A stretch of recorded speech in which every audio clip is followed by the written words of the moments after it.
all of mine have came back around the 6-month mark besides the 22 can, and it came back faster than 3 months. Guys, it's February 2021 and it is time for you to make the dive into the NFA world. You should get a silencer, suppressor, can, whatever you call it. Now is the time to buy. Let me tell you why.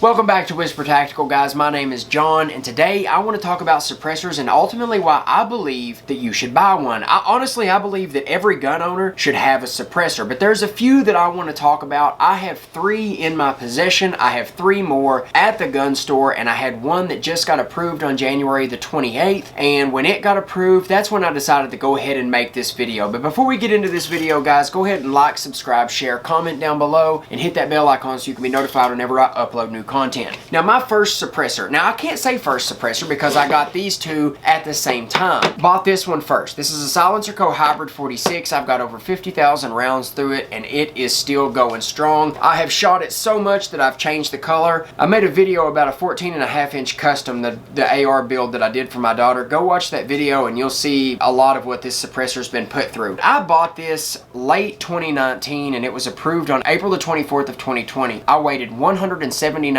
days and they approved it. That's 1 day shy of 6 months. The reason that I say buy the SilencerCo Hybrid 46 is because any gun from 380 to 458 SOCOM, 338 Lapua, 28 Nosler, 300 Win Mag, they'll all work with the Hybrid 46. So if you're only going to buy one, buy this one, because you're going to have to buy other attachments like quick attachments, ASR mounts, direct thread, Nielsen devices, different pistons for different pistol calibers and thread types, but ultimately you can buy that one suppressor and do everything with it. Next, buy yourself a 22 can. Just sit back, send the paperwork in, buy them together, submit them with one set of fingerprints in the same envelope, and ultimately just sit back and wait, live your life, and once they're approved, they're approved. I'll never understand the logic of, I want a suppressor, but I'm not buying one because I'm not waiting. And then a year from now, you're like, I'm not doing that. But had you went ahead and bought it, a year from now, you're already going to have it. You're not going to have to wait no more. So it's worth it. When you have that mentality of, I'm not waiting, I'm not doing that, I mean, you're only hurting yourself, because ultimately we have to wait for them, and it is what it is. So if that's your logic, that's just ignorant thinking. So I mean, I'm going to ask you to reconsider and just go ahead and make the dive into the NFA world, send that shit off, and sit back and just live your life, and then one day you'll get a call and it'll be there. I waited 179 days on the Hybrid 46. I waited 88 days on the Rebel SOS. I don't know if that was a mistake or somehow my stuff got bumped up and they accidentally grabbed the wrong box, but it was approved at the same time as my Hybrid 46 was. I got both of them that day, and that was an extremely good day, but I waited 88 days on this. I submitted it in January and it was approved in April. I will say I don't recommend you buying the Rebel SOS. It is a budget can. The silencer, suppressor, the can, it was $99. The tax stamp cost 2 times more than the can did. It was $300 all in all, and I wish I would have listened and bought a quality can. I wish I would have went with the SilencerCo. I do have a SilencerCo Sparrow down there. I just haven't done the paperwork and sent the tax stamp off yet, but I will get to it. Now, third can, SilencerCo Salvo 12. I love this can. It's really fun. If you buy this can, you may be a little bit disappointed because it is a shotgun can. It doesn't have a really small end cap, a little hole that keeps all the gases in, and it is relatively loud, just like with a 5.56. People get a suppressor, go to the range with their AR, and they're just so disappointed that they can't stand it, because a suppressed 5.56 is louder than an unsuppressed 22. You have to have a bullet that is shooting under 1100 feet per second, really under 1050 feet per second, in order for it to be quiet and subsonic. So just know that if you get a suppressor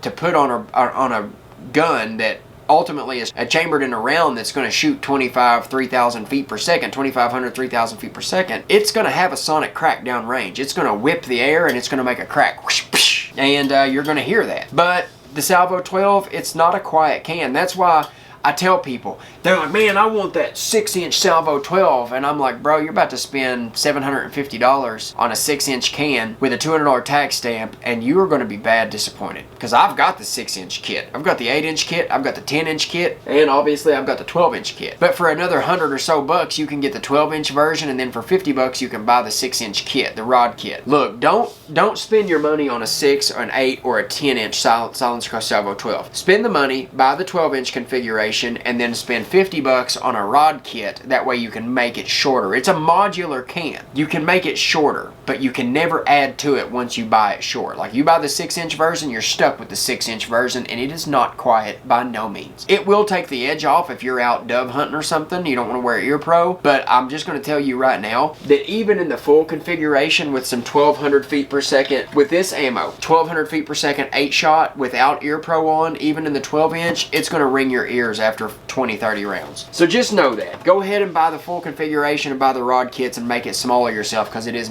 totally modular. Now, the reason I wanted to go ahead and make this video is because I have 3 more cans down in my SOT. I've got a Dead Air Wolverine for the AK platform, and I've got a Knights Armament Company SOCOM 23, the HK Mark 23 cans, proprietary can, and I wanted to do a little testing, so I filled both of those forms out. I put 1 set of fingerprints, and I put, of course, the passport pictures on the paperwork. I put a $200 tax stamp money order in per can, and I put 1 set of fingerprints on both of those because I wanted to see if I did it that way, if they would get approved together. Well, unfortunately, it wasn't. My Dead Air Wolverine was approved on January the 28th. It began pending on August the 7th, so it took 174 days. That's not that bad. It was what it was. I had some other cans. I played with it. I honestly completely forgot all about it, and I was like, dang, I've got 2 cans that are in NFA jail right now. So it's been approved, and the Knights Armament Company hasn't been approved. The Knights Armament can is the first can I've ever waited longer than 179 days on, so I went over that 6-month mark. But still, my best friend that died, it took him like 13 or 14 months to get his first suppressor back, his Hybrid 46. And he was still waiting on 2 more down there. You know, who knows how long they would have took. He was waiting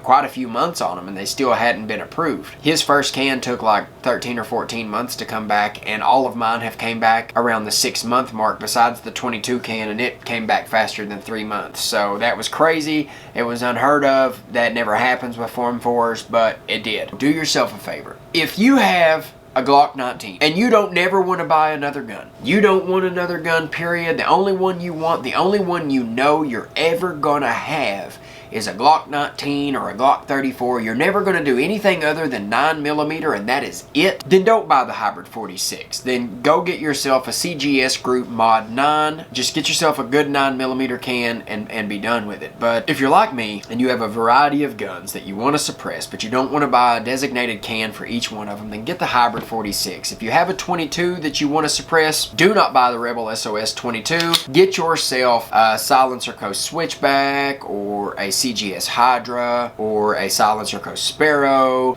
the OSS Helix or whatever that is, the OSS Rad 22. OSS is some really good products. I've shot their cans. They're great. Guys, go get yourself some suppressors. I highly recommend it. I think you need to buy one now while you're still able to, and just get over that whole mentality of, well, I'm not going to wait for it, because all you're doing is hurting yourself. The ATF, they don't give a damn about whether or not you buy one or not. It's less work for them. You're really doing them a favor, and you're doing yourself a disservice, not to mention the fact that by not choosing to own NFA items and ultimately getting the numbers up and getting them out there, you're doing the Second Amendment a disservice. Everything's better in numbers. The more people that own it, the harder it's going to be for them to take them away. So by doing your ignorant thinking and not wanting to go ahead and make the leap and get into the NFA world, ultimately you're kind of hurting everyone else that has made that leap, because we could have those numbers way up there compared to what they are now if everyone who had the mentality that you have would just change their mind and go ahead and make the leap into the suppressor world. I mean, it's just as simple as that. I don't think that you have to go out and buy the most expensive and awesome of everything that you can